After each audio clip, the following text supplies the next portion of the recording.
someone who wanted to become an environmental lawyer.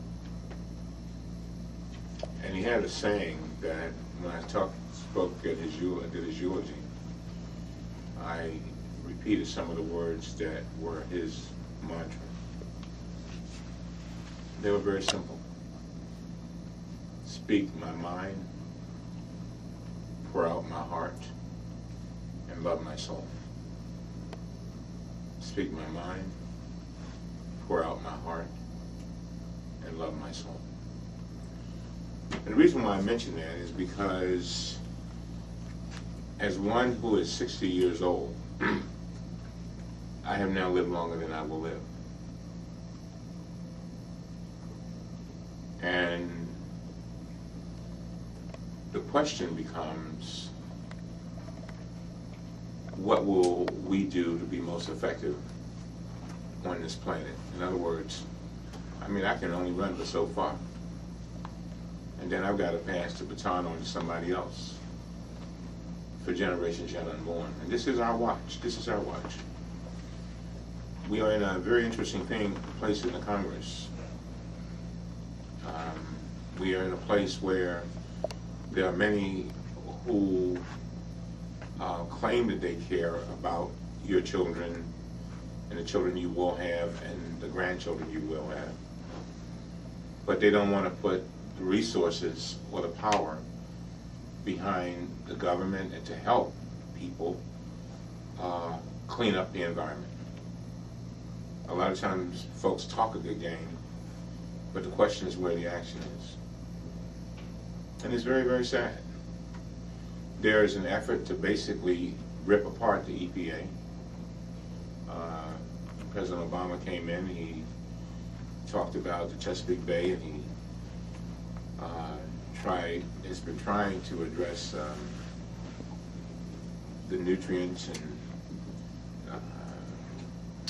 the stuff going into to the bay.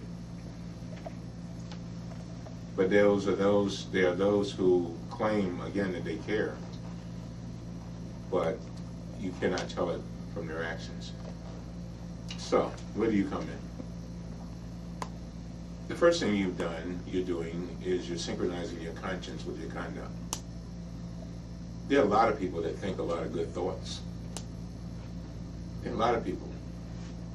It's almost like somebody who says they love you, but then they treat you like they hate you. I won't ask anybody if they've ever been there. And so the question becomes, how do you make people honest? First of all, how do you make them honest, and how do you make them, first of all, how do you make them understand that what they are doing when they deny our future generations of a decent environment, decent water, how do you let them know that there's something awfully wrong with that, to the point where they join your forces to try to make a difference?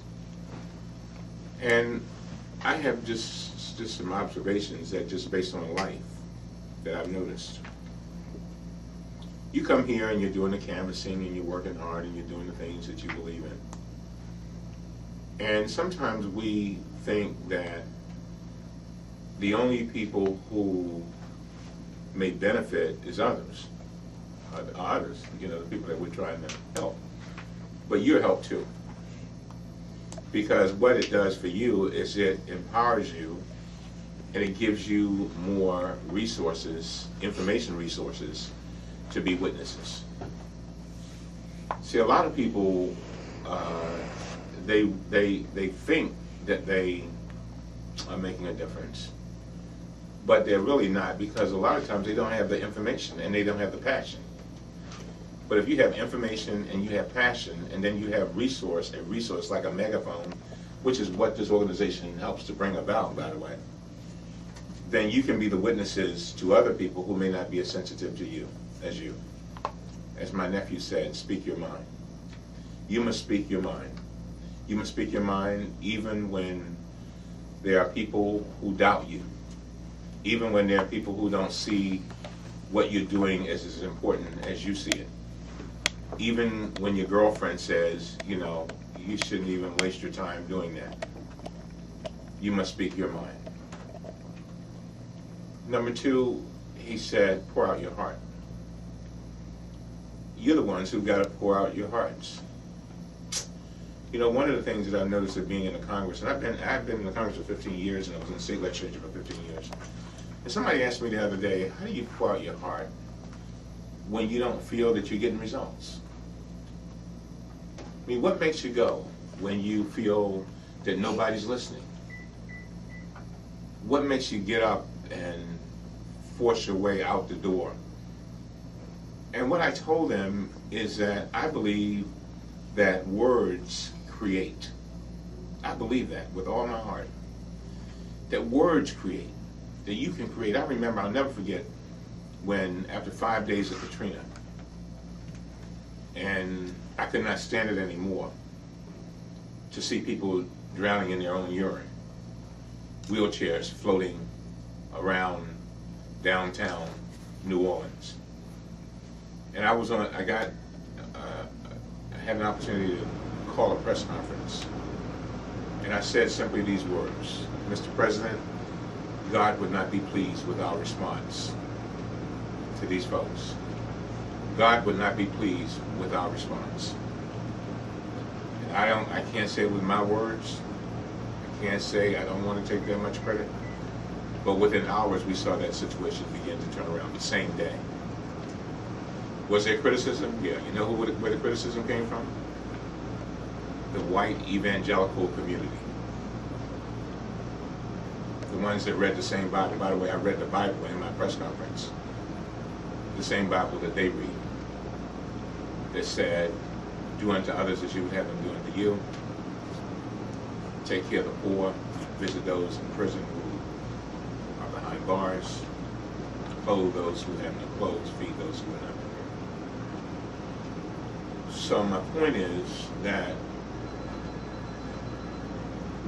you got to go out there, and I believe this. You got to speak it, but by doing it, by just your appearing, canvassing and doing the things you do, that says to people, this person cares enough to take the time that they have on this earth and do something like this. And then you know what happens? People begin to join you. Will you get all 10 of those people that you talk to in an hour? No. All you need is one. Will you collect the money from all 30 of those people? No. But some will give. But more important than that, it will have been one human contact to another, and people saying, okay, you know, maybe they've got something here.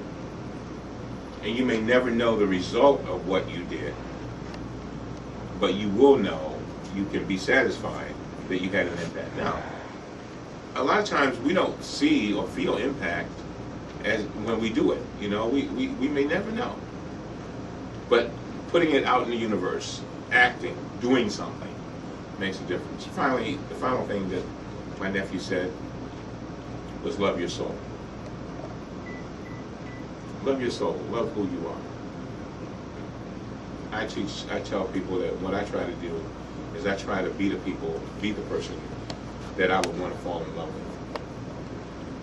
I want to be that person. I want to work every day to create that person.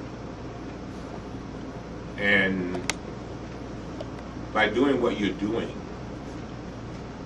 I believe that you are hoping to create a person that is yet not born.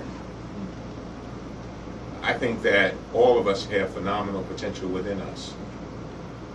And I think that by you all joining together, and don't underestimate